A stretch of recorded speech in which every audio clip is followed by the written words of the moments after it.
Hello everyone, I hope आप सभी लोग बहुत अच्छे होंगे और उतने ही अच्छे तरीकों से आप सभी लोगों की पढ़ाई चल रही होगी।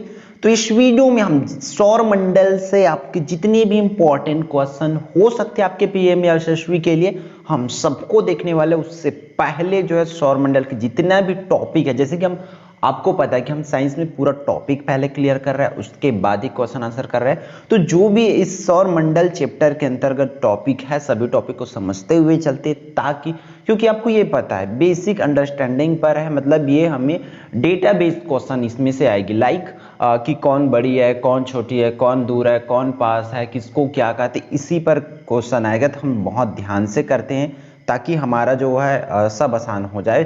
क्वेश्चन आंसर के लिए इतना ज़्यादा हमें रटना ना पड़े, वो हम समझ के भी उसको कर सके। ठीक है, तो फर्स्ट इसको देखो क्या है, सूर्य। ठीक है, सूर्य के बाद देखो, सूर्य से दूरी के क्रम इस प्रकार है ना, बुध, शुक्र, पृथ्वी। तो इसको दूरी की क्रम में भी याद होना चाहिए कि सही क्रम है, ऐसा करके पूछा जा सकता है। ठीक है, तो बुध, शुक्र, पृथ्वी, मंगल, बृहस्पति, शनि, यूरेनस तथा नेपच्यून, ये इसको अच्छे से कर लेना भाई। फिर सबसे पहले हम सूर्य के बारे में पढ़ेंगे। सूर्य पृथ्वी का सबसे नजदीक का तारा है। ठीक है, सूर्य जो है पृथ्वी का सूर्य एक तारा है, याद रखना, सूर्य ग्रह नहीं है। ठीक है, सूर्य क्या है, एक तारा है। और पृथ्वी के सबसे नजदीक का तारा कौन सा है बोला जाए तो आप किसको टिक कर सकते हैं, सूर्य को। क्लियर, एक पॉइंट याद रहेगा इसमें से।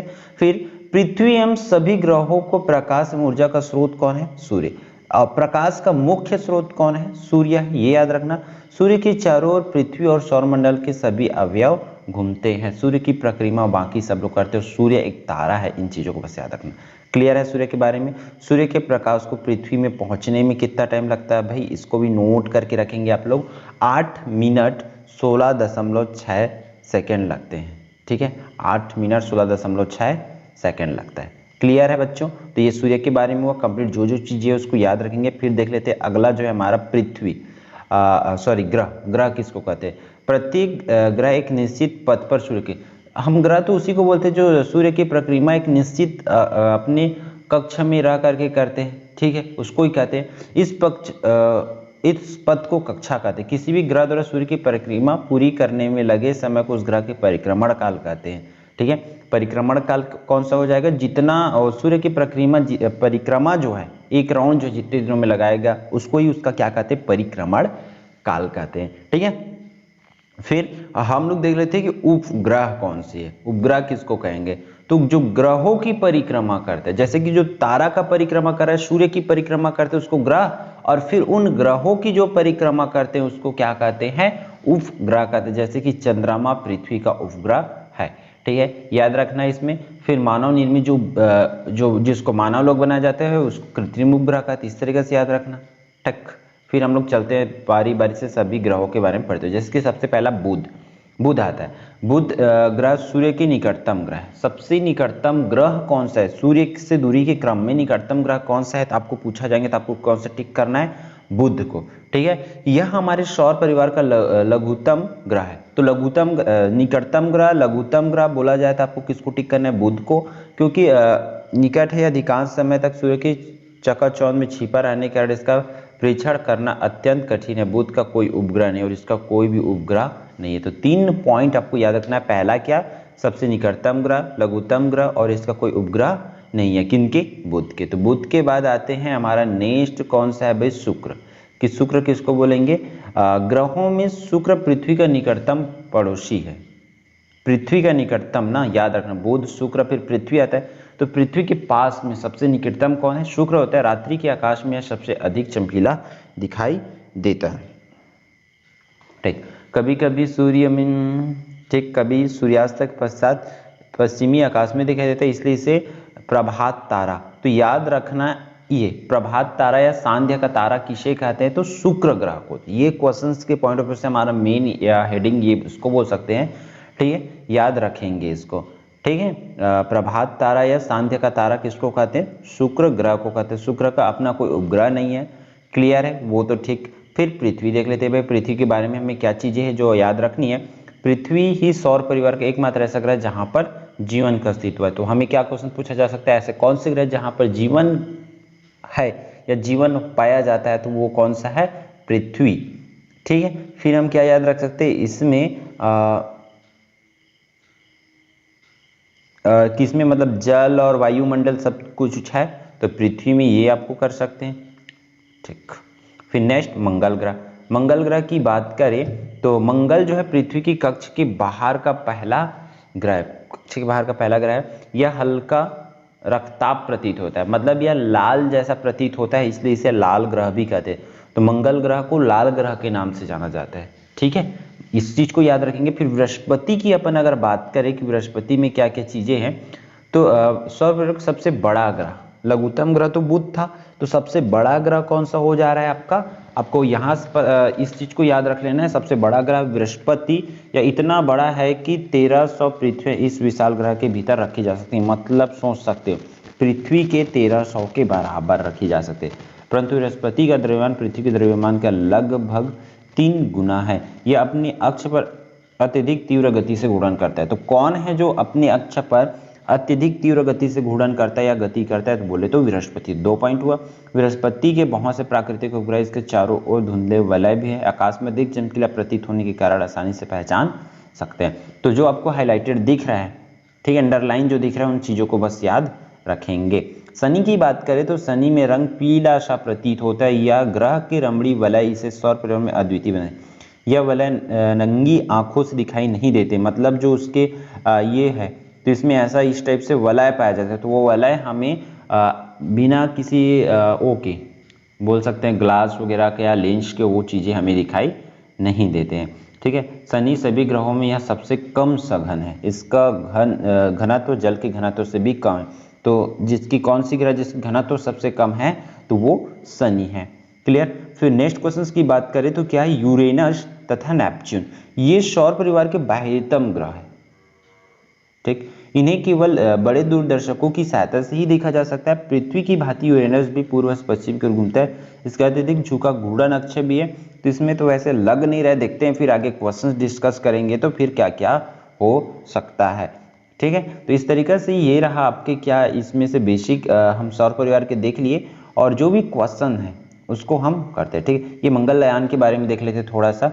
भारतीय अंतरिक्ष अनुसंधान संगठन इसरो ने भारत का पहला मिशन मंगल कब किया था, 5 नवंबर 2013 को प्रक्षेपित किया था। यह 24 दिसंबर 2014 को मंगल की कक्षा में सफलतापूर्वक पहुंचे। इस प्रकार भारत अपने प्रथम प्रयास में इस कार्य को करने वाला विश्व का पहला देश बना मंगलयान के लिए। ठीक है, फिर नेक्स्ट क्वेश्चन पर चलते हैं। हम लोग का तारामंडल देख लेंगे, फिर यहाँ से देखो स्टार्ट होती है मेन। ठीक है, सौर परिवार से संबंधित महत्वपूर्ण तथ्य कौन कौन से। सबसे सूर्य से निकटतम ग्रह की बात करें तो वो हो जाएगी बुध। पृथ्वी से निकटतम ग्रह तो शुक्र। सर्वाधिक गर्म ग्रह कौन सा है, शुक्र। सबसे बड़ा बृहस्पति, सबसे छोटा बुध। यहाँ तक तो ऑलरेडी हमने देख रखे थे लगभग। ठीक है, अब देखो घनत्व वाला देखे थे तो सबसे घनत्व वाला ग्रह कौन सा है, पृथ्वी। और सबसे कम घनत्व वाला कौन सा है, हमने देखे शनि को। ठीक है, तो उन दोनों को भी आप याद रखते चलेंगे। सबसे अधिक घनत्व पृथ्वी का है और सबसे कम घनत्व शनि का है। फिर सबसे चमकीला शुक्र, लाल ग्रह मंगल, भोर का तारा शुक्र, शाम का तारा शुक्र। पृथ्वी का जुड़वा ग्रह को शुक्र को ही कहा जाता है। ठीक है, ये रहा। फिर आगे बढ़ते हैं। छल्ले वाला ग्रह तो बृहस्पति, शनि, अरुण और वरुण को कहा जाता है।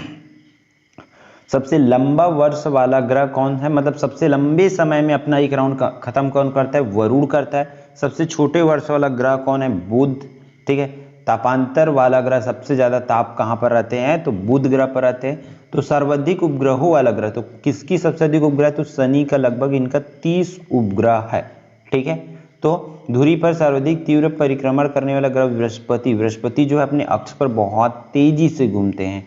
ठीक है, फिर आगे आपको इसी तरीके से और छोटे छोटे क्वेश्चंस दिया हुआ, जैसे कि न्यूनतम गति करने वाला मतलब वो कौन सा है, शुक्र है। पृथ्वी के समान अवधि के दिन वाला ग्रह मंगल। ठीक है, पृथ्वी के तो देखते हैं फिर इन क्वेश्चंस को भी, क्योंकि ऊपर की ज्यादा इंपॉर्टेंट थे तो उसको हमने ऑलरेडी देख लेगा। इस सब चीज को भी आप चाहो तो अभी नोट करके या स्क्रीनशॉट करके रख सकते हो। फिर अब हमारा जो है ऑब्जेक्टिव क्वेश्चन जो है यहाँ से स्टार्ट होता है। अब प्रभात तारा के नाम दिया गया है, प्रभात तारा के नाम से किसको जाना जाता है ये आपको बताना है। तो ऑलरेडी हमने पढ़ चुके हैं भाई, कौन सी, शुक्र ग्रह को ही क्या कहा जाता है, प्रभात तारा कहा जाता है। क्लियर है। फिर नेक्स्ट क्वेश्चन क्या है आपका, क्या बोला जा रहा है कि पृथ्वी के चारों ओर सूर्य से पश्चिम की ओर गति करता प्रतीत होता है। इसका अर्थ यह है कि पृथ्वी घूर्णन करती है। देखो, पृथ्वी पूर्व से पश्चिम की ओर गति करता है, मतलब उसकी घूर्णन कैसा होगा ये आपको बताना है। तो उसकी घूर्णन भी बच्चों पश्चिम से पूर्व की ओर होगा। ठीक है, पूर्व से पश्चिम गति करता प्रतीत होता है तो वो पश्चिम से पूर्व की ओर होगा। ठीक है। फिर थर्ड क्वेश्चन आपका ले लेते हैं, क्या बोला जा रहा है, इस पे कथन दिया, फिर उस कथन के हिसाब से हमें आंसर्स देना। जैसे कि चंद्रमा के संदर्भ में निम्नलिखित कथनों पर विचार करना। चंद्रमा के बारे में तो पहले इसका देख लेते हैं सटीक, फिर आंसर देंगे। यह पृथ्वी की एक परिक्रमा पूरी करने में अपने अक्ष पर एक घूर्णन पूरा करता है। ठीक। फिर हाँ भाई ये तो सही है। इसकी पूर्ण चक्रिका वाला दिन पूर्णिमा कहलाता है। क्या इसका जिस दिन पूरा चक्कर कर लेता है उसको पूर्णिमा कहते हैं। एक पूर्णिमा से दूसरी पूर्णिमा तक की अवधि 29 दिन में होती है। तो इसकी ऑप्शन नंबर ए केवल करेक्ट है, पूर्णिमा उतने दिन में नहीं आता है। ठीक है, याद रखेंगे। फिर फोर्थ क्वेश्चन ले लेते हैं आपका। फोर्थ क्वेश्चन क्या बोला जा रहा है कि तारों के संदर्भ में निम्नलिखित कथनों पर विचार करना है। तारों के बारे में बता रहे हैं। तारे सूर्यास्त होते ही पृथ्वी में उदित होते हैं तथा सूर्योदय के पहले ही पश्चिम में अस्त हो जाते हैं। तो बात कर ले, तारे जो है सूर्य के उदय, तारे जो है किसका फॉलो नहीं करते हैं, ये तारे की बात करें तो जो तारे तो पहली बात तो पृथ्वी का फॉलो कर, उसका सूर्य का फॉलो करते नहीं है, उनको सूर्य के चारों ओर घूमते नहीं है। तो वो पहला जो है अभी से हमें पता है गलत है। ठीक है। दूसरा कंडीशन क्या बोला जा रहा है, तारों की बीच की दूरी को प्रकाश वर्ष में व्यक्त किया जाता है। हाँ, उसके दो ग्रहों के बीच या तारों के बीच की दूरी को हम प्रकाश वर्ष में व्यक्त करते हैं। तो हमारा ऑप्शन देख लेते, देखो इसमें केवल एक बोला है तो ये तो हो ही नहीं सकता, दोनों बोला है तो ये भी हो ही नहीं सकता, इसमें दोनों नहीं है बोल रहा है तो एक तो सही, मतलब केवल दो वाला सही। तो ऑप्शन नंबर 20 की क्या हो जाएगी, करेक्ट हो जाएगी। क्लियर। फिर आगे बढ़ते हैं नेक्स्ट क्वेश्चन की ओर। नेक्स्ट क्वेश्चन आपकी स्क्रीन पर आ गई है। क्या बोला जा रहा है, कथन दिया है सूर्य पूर्व में उदित तथा पश्चिम में अस्त होता है। बोल रहा है भाई कारण पृथ्वी का घूर्णन अक्ष इसकी कक्षा के तल के लंबवत नहीं है। तो इसकी आंसर देखो क्या क्या हो सकता है। तो इसकी आंसर मैं बात बता दूं आपको, ए और बी दोनों सही हैं। ठीक है, ए और बी दोनों सही है, लेकिन ए और आर जो है ए का स्पष्टीकरण नहीं है। मतलब दोनों की कथन तो सही है लेकिन स्पष्टीकरण जो है सही नहीं है। ठीक है। फिर छठवां क्वेश्चन आपकी स्क्रीन पर क्या बोला जा रहा है, ध्रुव तारे के संदर्भ में निम्नलिखित कथनों पर विचार कीजिए। तो देखो इस तरीके से थोड़ा सा घुमा के देने की कोशिश आपसे किए जाएंगे, या जो आपको क्वेश्चन नॉर्मल आएंगे तो बहुत आसान है, वन लाइनर वाले आएंगे तो थोड़ा सा आसान हो जाते हैं। हम 6 की बात करें, इसमें क्या बोला जा रहा है कि कथनों पर तो सभी तारे इसकी परिक्रमा करते प्रतीत होते हैं। क्या हम ध्रुव तारे के संदर्भ में निम्नलिखित कथनों पर विचार करते हैं तो सभी तारे इसकी परिक्रमा करते प्रतीत होते हैं, या पृथ्वी की अक्ष की दिशा में स्थित होते, या दक्षिणी गोलार्ध से नहीं दिखाई देता है, या दक्षिणी गोलार्ध से दिखाई नहीं देता है। तो इसकी ऑप्शन नंबर 6 की डी जो है करेक्ट हो जाएगा। तीनों जो है क्या है, करेक्ट है करके। ठीक। फिर पहचाने जाने योग्य आकृति वाले तारों के समूह को तारामंडल कहते हैं। विभिन्न तारामंडल के संदर्भ में इनके कथनों पर विचार कीजिए। विख्यात तारामंडल अर्सा मेजर को सप्तर्षि भी कहते हैं। ठीक है, तो ये है ऑप्शन आपके। फिर हम लोग देख लेते हैं। ठीक, ओरायन मंडल को शिकारी भी कहते हैं। फिर कैसियोपिया तारामंडल अंग्रेजी के अक्षर W तथा M के बिगड़े रूप जैसे दिखाई देते हैं। तो हम लोग देख लेते हैं इसके ऑप्शन में क्या क्या, केवल एक सही है, दो सही है बोला जा रहा है। तो ऑप्शन नंबर डी जो है करेक्ट हो जाएगा कि तीनों सही होगा इसका करके। ठीक है। फिर यहाँ से ये हमारा कंडीशन बेस्ड क्वेश्चन 1-2 है, फिर बहुत आसान क्वेश्चन आपको देखने को मिलेगा। 8वां, तारों और ग्रहों में अंतर के संदर्भ में निम्नलिखित कथनों में से कौन सा या से सही है उसको आपको लिख लेना है। ठीक है। 8वां की बात करें तो देखो क्या बोला जा रहा है, तारों का अपना प्रकाश होता है जबकि ग्रहों में नहीं होता। हाँ, ये तो बिल्कुल सही है भाई, तारे टिमटिमाते जबकि ग्रह ऐसा नहीं करते हैं। ठीक है, तो ये भी सही है लगभग। ठीक, दूसरा भी सही है। ग्रहों के सापेक्ष तारों की स्थिति में परिवर्तन होता है। तो तारों की स्थिति में लगभग ग्रहों की स्थिति में परिवर्तन होता है ना। तारों की स्थिति में परिवर्तन नहीं होता, लेकिन इसलिए ये कर, तो ऐसा ऑप्शन आपका हो देखो जिसमें ये दोनों दिया हो। तो ऑप्शन नंबर ए क्या हो जाएगा, करेक्ट हो जाएगा। क्लियर। फिर नेक्स्ट क्वेश्चन की ओर चलते हैं। क्वेश्चन नंबर 9 आपके स्क्रीन पर है। देखो क्या बोला जा रहा है, सूची 1 व 2 को सुमेलित करना है आपको।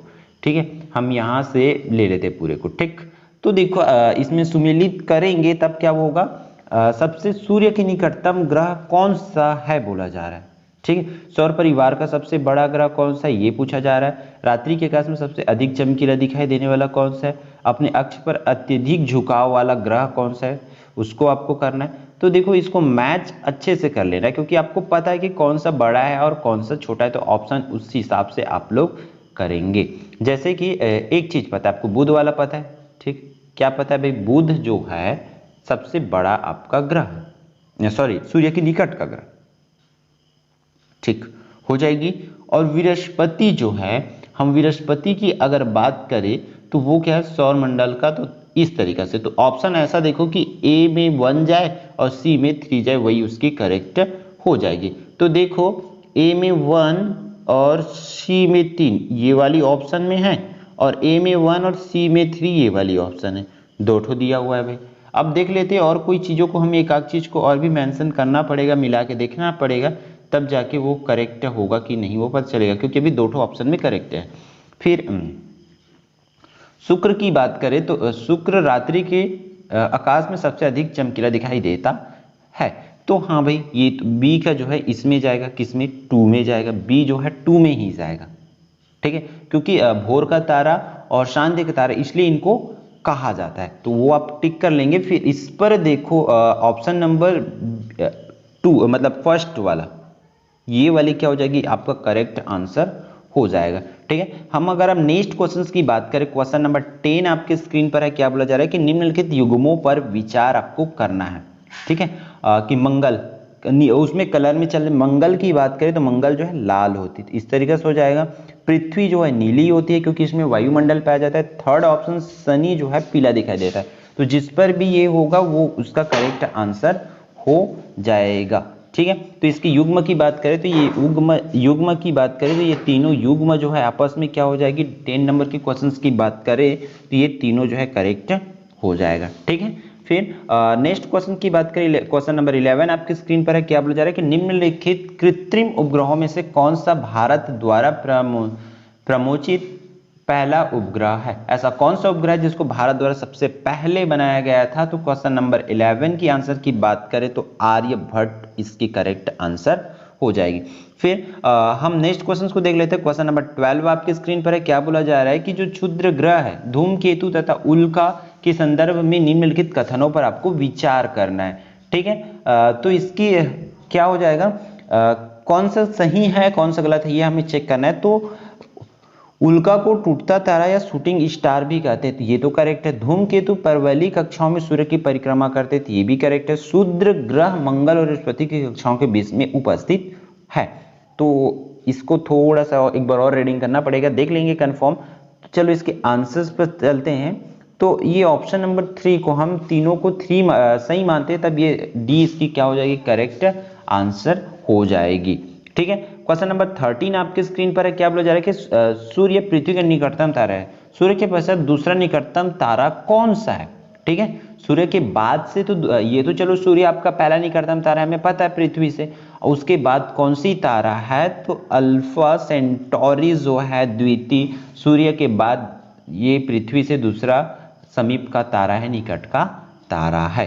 क्लियर। नेक्स्ट क्वेश्चन को देख लेते हैं। क्वेश्चन नंबर 14 आपके स्क्रीन पर है। क्या बोला जा रहा है कि चंद्रमा की सतह पर खड़ा हुआ कोई अंतरिक्ष यात्री किसी गेंद को ऊपर की ओर फेंकता है। ठीक है, चंद्रमा के सतह पर खड़ा है और कोई अंतरिक्ष यात्री गेंद को ऊपर की ओर फेंकता है, तब उस पर क्या होगी, मतलब कैसे उस छोड़े गए बिंदु से सीधे नीचे गिर जाएगा कि क्या होगा उसको बताना है। फिर अंतरिक्ष में लटकी रहेगी ये बताना है, ऊपर जाएगी और फिर चंद्रमा की सतह पर वापस आ जाएगी। तो ऑप्शन नंबर सी इसकी करेक्ट हो जाएगी। ठीक है, फिर नेक्स्ट क्वेश्चन की बात करें। क्वेश्चन नंबर 15 आपके स्क्रीन पर है। क्या बोला जा रहा है कि मान लीजिए यूरेनस तथा नेपच्यून के बीच में एक नया ग्रह खोजा गया। ठीक है, इसका आवर्तकाल क्या होगा। ठीक है, किसके किसके बीच में, यूरेनस तथा नेपच्यून के बीच में। तो इसकी आवर्तकाल क्या होगा, तो नेपच्यून के आवर्तकाल की अपेक्षा जो है कम होगा उसकी आवर्तकाल। तो इसको बस याद रखेंगे। पृथ्वी पर ऋतुएं बदलती है क्योंकि पृथ्वी पर अलग अलग ऋतु क्यों आती है? तो इसका सिंपल सा रीजन कौन सा है कि पृथ्वी का घूर्णन अक्ष इसकी कक्षा के तल के समीप झुका हुआ है। ठीक है, इस कक्षा के समीप क्या है, कक्षा के तल के सापेक्ष झुका हुआ है, इस वजह से यहाँ पर ऋतुएं जो है बदलती है। क्वेश्चन नंबर 17 आपके स्क्रीन पर है, क्या बोला जा रहा है कि पृथ्वी स्वयं के अक्ष के चारों ओर घूमती है, सूर्य पूर्व में उगता है तथा शुक्र पृथ्वी की विपरीत दिशा में घूमता है। अतः हम ये अनुमान लगा सकते हैं कि शुक्र पर सूर्यास्त होता है। कहाँ पर सूर्य में होता है सूर्यास्त? तो इसकी ऑप्शन नंबर ए पूर्व इसकी करेक्ट आंसर हो जाएगा। इसको समझेंगे, एक बार और पढ़ेंगे क्वेश्चन को तो आराम से आपको आ जाएगा। फिर एक प्रकाश वर्ष का मान कितना होता है? तो 9.46 इंटू 10⁻15 मीटर होता है। क्लियर। फिर नेक्स्ट आगे बढ़ते 19 पर क्या बोला जा रहा है कि शुक्र हमारे परिवार का एक ग्रह है, परंतु इसे प्रायः प्रभात अथवा सांध्य का तारा कहा जाता है। शुक्र दृष्टिगोचर होता है, वो पूर्वी आकाश में सांध्य तारे के रूप में और पश्चिमी आकाश में प्रभात तारे के रूप में बोला जा रहा है। तो हम इसकी आंसर्स की बात करें करेक्ट आंसर का, तो पश्चिमी आकाश में सांध्य तारे के रूप में जो है दिखाई देता है। ठीक है, हमारे पास लास्ट 1-2 क्वेश्चन और देखेंगे हम लोग। 20वां देखो क्या बोला, शुक्र ग्रह को खाली स्थान भी कहते हैं। तो शुक्र ग्रह की बात करें तो शुक्र ग्रह जो है, ठीक है, उसको प्रभात तारा भी कहते हैं। हमने अभी ऊपर में देखा, उसी को सांध्य का तारा भी कहा जाता है। ठीक है। फिर 21, एक तारा पृथ्वी से 15 प्रकाश वर्ष दूर है, इसके द्वारा आज निकला प्रकाश वर्ष कितने बाद दिखाई देगा? तो ये जो है 15 वर्ष दूर है, 15 प्रकाश वर्ष, इसलिए 15 वर्ष बाद जो है दिखाई देगा। ठीक है। फिर 22वां और लास्ट क्वेश्चन आपका इस सेशन का सौर मंडल का, तो इसकी देखो, सूर्य पृथ्वी में उदय होता है तथा पश्चिम में अस्त होता है, क्यों? क्योंकि का जवाब क्या हो जाएगा, पृथ्वी अपने अक्ष पर पश्चिम से पूर्व की ओर घूर्णन गति करता है, इस वजह से। क्लियर है। तो ये रहा आपका किसमें से, सौर मंडल में से इंपॉर्टेंट क्वेश्चन। तो इन क्वेश्चन को पढ़ लेते हैं तो श्योरली अगर इसमें से क्वेश्चन आता है तो आपका बन जाएगा, क्योंकि जो भी आएगी क्वेश्चन आपका इसके इर्द गिर्द घूमते ही से लगभग आसपास की क्वेश्चन आपको या यही क्वेश्चन आपको एग्जाम में देखने को मिल सकते हैं। ठीक है बच्चों, तो आई होप ये पूरी वीडियो आपके लिए यूजफुल रहा होगा। तो वीडियो को लाइक जरूर करेंगे और यदि आप लोग चैनल पर नए होंगे तो चैनल को सब्सक्राइब जरूर कर लेंगे। ठीक है, तो फिर all the best for your exam. मिलते हैं आने वाले इंपॉर्टेंट वीडियो में।